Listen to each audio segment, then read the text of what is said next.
7ാം ക്ലാസ്സിലോ 8ാം ക്ലാസ്സിലോ പഠിക്കുമ്പോഴാണ് ചോക്ലേറ്റ് കാണുന്നത്. അന്നൊക്കെ പൃഥ്വിരാജ് എന്ന് പറഞ്ഞാൽ അതൊരു തരംഗമല്ലേ, നാച്ചുറലി. ഞാൻ ഫ്രണ്ട്സിനോടൊക്കെ പറയൂ നല്ല ചേട്ടനല്ലേ, കല്യാണം കഴിക്കാം ഈ ചേട്ടനെ എന്നൊക്കെ കൊച്ചിലേ പറയാറുണ്ടായിരുന്നു. ഞാൻ വായിച്ചിരുന്നു, അതായത് ഒരു മൂവിയിൽ കണ്ടു കഴിഞ്ഞപ്പോൾ ആ ആക്ടറെ കല്യാണം കഴിക്കണമെന്ന് ആഗ്രഹമുള്ള ആളായിരുന്നു. അത് ആക്ച്വലി പൃഥ്വിരാജിന്റെ കട്ട് ഫാനാണ് ഞാൻ. അത് ഞാനും ചേട്ടൻ്റെ അടുത്ത് പറയാറുണ്ട്, ഇടയ്ക്കിടയ്ക്ക് ഇങ്ങനെ സിനിമയൊക്കെ കണ്ടിട്ട് ഞാൻ മെസ്സേജ് അയക്കാറുണ്ട്, you like so good, your fan girl എന്ന് പറഞ്ഞിട്ട് ഞാൻ മെസ്സേജ് അയക്കാറുണ്ട്. He's also very sweet. അപ്പോൾ എനിക്ക് എന്താ പറയുക, ഞാൻ 5ാം ക്ലാസ്സിലോ 6ാം ക്ലാസ്സിലോ പഠിക്കുമ്പോഴാണ് ക്ലാസ്മേറ്റ്സ് കാണുന്നത്. ഞാൻ 7ാം ക്ലാസ്സിലോ 8ാം ക്ലാസ്സിലോ പഠിക്കുമ്പോഴാണ് ചോക്ലേറ്റ് കാണുന്നത്. അന്നൊക്കെ പൃഥ്വിരാജ് എന്ന് പറഞ്ഞാൽ അതൊരു തരംഗമല്ലേ, നാച്ചുറലി. ഞാൻ ഫ്രണ്ട്സിനോടൊക്കെ പറയൂ നല്ല ചേട്ടനല്ലേ, കല്യാണം കഴിക്കാം ഈ ചേട്ടനെ എന്നൊക്കെ കൊച്ചിലേ പറയാറുണ്ടായിരുന്നു.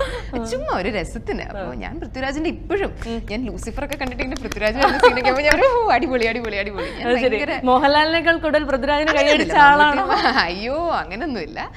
മമ്മൂട്ടി മോഹൻലാൽ സാറൊക്കെ ഇഷ്ടമാണ്. പക്ഷെ പൃഥ്വിരാജ് വാസ് ലൈക്ക് ഞാനൊക്കെ ഒരു കൊച്ചായിരിക്കുന്ന ഏജിൽ ഭയങ്കര ഒരു സെൻസേഷൻ ആയിരുന്നു.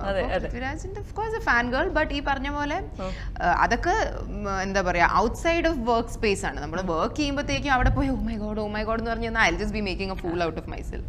അപ്പോൾ പൃഥ്വിരാജ് ആയിട്ട് 2 days I got to work and it was എന്താ പറയാ, it was a very nice experience. ഒരു നല്ലൊരു ഗിവ് ആൻഡ് ടേക്ക് എക്സ്പീരിയൻസ് ആയിരുന്നു. And I would love to work with him on something more full fledged. ഉണ്ണിമോഹനുമായിട്ടുള്ള experience? ഉണ്ണിയായിട്ട് വന്നു same day തന്നെയായിരുന്നു shoot. ഉണ്ണിയെ എനിക്ക് ഇതിന് മുമ്പേ അറിയാം, നമ്മൾ 1-2 പ്രാവശ്യം കണ്ടിട്ടൊക്കെ ഉണ്ട്. ഉണ്ണി വളരെ ചിൽഡ് ഔട്ടാണ്, നമുക്ക് നമ്മുടെ ഒരു ഫ്രണ്ടിനോട് സംസാരിക്കുന്ന പോലെ തന്നെയാണ്.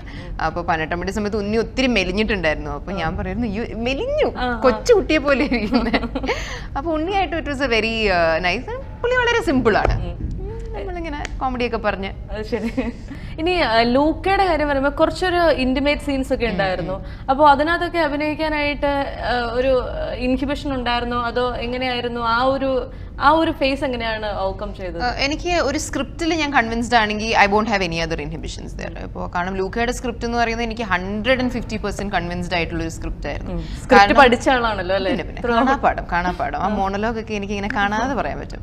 അപ്പോൾ ആ സ്ക്രിപ്റ്റ് വായിക്കുമ്പോഴാണെങ്കിലും ആ സിനിമ കാണുമ്പോഴാണെങ്കിലും ആ ഒരു പെർട്ടിക്കുലർ വാട്ട് എവർ ക്ലോസ് ആയിട്ടുള്ള കുറച്ച് സീൻസ് അത് ഒട്ടും വേറിട്ട് നിൽക്കത്തില്ല. അത് സിനിമയുമായി വളരെ ബ്യൂട്ടിഫുള്ളായി ബ്ലെൻഡായാണ് പോകുന്നത്. കാരണം അത് വളരെ അത്യാവശ്യമാണ്. സിനിമയിൽ തുടർന്ന് സംഭവിക്കുന്ന ചില കാര്യങ്ങളെ ജസ്റ്റിഫൈ ചെയ്യുന്നത് ഈ പറഞ്ഞ കുറച്ച് കാര്യങ്ങളാണ്. അപ്പോൾ ഞാനൊരു സ്ക്രിപ്റ്റിൽ കൺവിൻസ്ഡ് ആണെങ്കിൽ ഐ ഹാവ് നോ ഇൻഹിബിഷൻസ്. അതെ. എങ്ങനെയാണ് അഹാന അത്രയും കൺവിൻസിംഗ് ആയി കരയുന്നത്? അത് എനിക്കറിയില്ല. ആണോ? അതെനിക്കറിയത്തില്ല. പലരും എഴുതിയേക്കുന്നുണ്ട്